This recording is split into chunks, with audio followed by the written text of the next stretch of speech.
That man, the black guy there in the middle, his name is Mobutu. He was the African leader who collaborated with the US and Belgium to capture and arrest one of the most vibrant Pan-Africanists, Patrice Lumumba, in 1961, during the early days of independence. Mobutu then sent Lumumba to another power-hungry puppet, Moise Tshombe, who, along with his associates, assassinated Lumumba in the cruelest way you can ever think of. Tshombe is the murderer of Lumumba, who was the rightful prime minister of the Congo.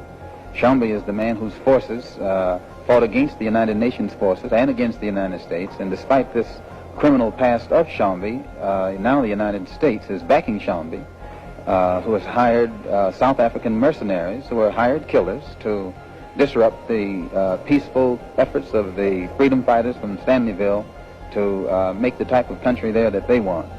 And it is this American support of Tshombe, actually, that's at the root of the whole problem. And this man you see is Blaise Compaoré, the man who orchestrated the assassination of his friend and military leader of Burkina Faso, Thomas Sankara. He went on to lead the country for almost 3 decades, returning it to colonial exploitation. La vérité judiciaire vient nous édifier sur les responsabilités individuelles du président Compaoré, du général Diendéré et autres sur l'assassinat prémédité du capitaine Sankara et de ses collaborateurs. Here is Emmanuel Bojol, who, under the direction of Ayadema Gnassingbé, led the coup that overthrew and killed Sylvanus Olympio of Togo. Ayadema went on to rule Togo for 38 years. What about Moussa Traoré, who ousted the first elected president of Mali, Modibo Keïta, and sent him to prison where he later died?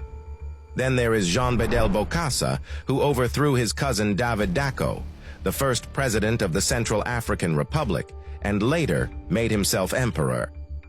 This list of betrayers and traitors doesn't stop here. There is also Inocencio Kani, who killed Amilcar Cabral of Guinea-Bissau, and many others. There is a West African adage among the Yoruba that goes, if the death within doesn't kill one, the one from outside won't.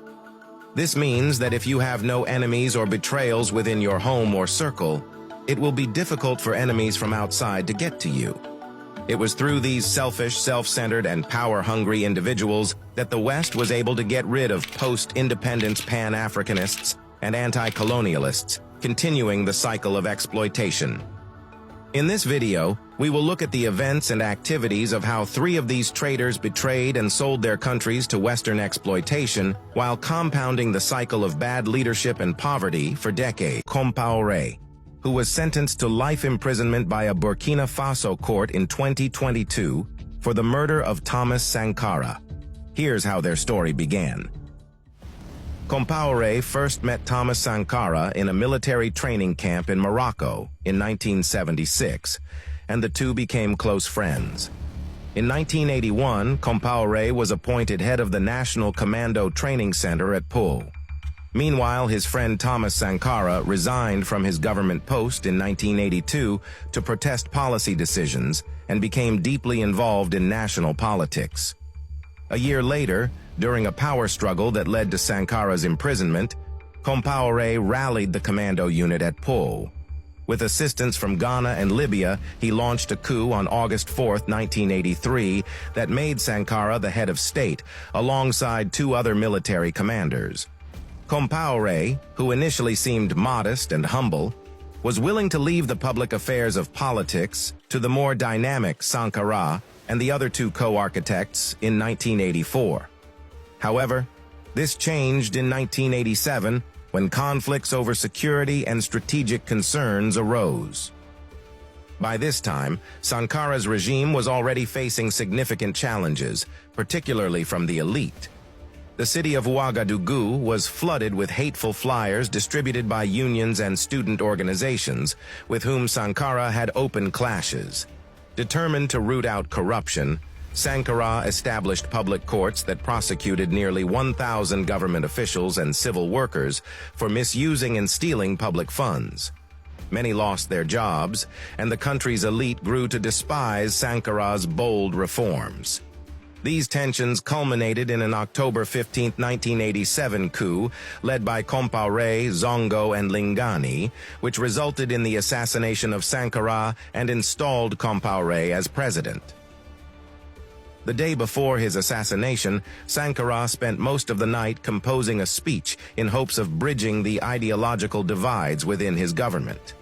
He had called for a meeting of some of his officials at the national headquarters to discuss the way forward, but it turned out to be his last meeting. Compaoré denied involvement in the assassination of Sankara and others, claiming he was at home and very ill at the time. However, all evidence pointed to him as the one who ordered Sankara's killing. In April 2022, a Burkina Faso court handed Compaoré a life sentence in absentia for the assassination of Thomas Sankara and 12 others. The prosecution stated that Sankara was lured to his death at a meeting of the ruling National Revolutionary Council.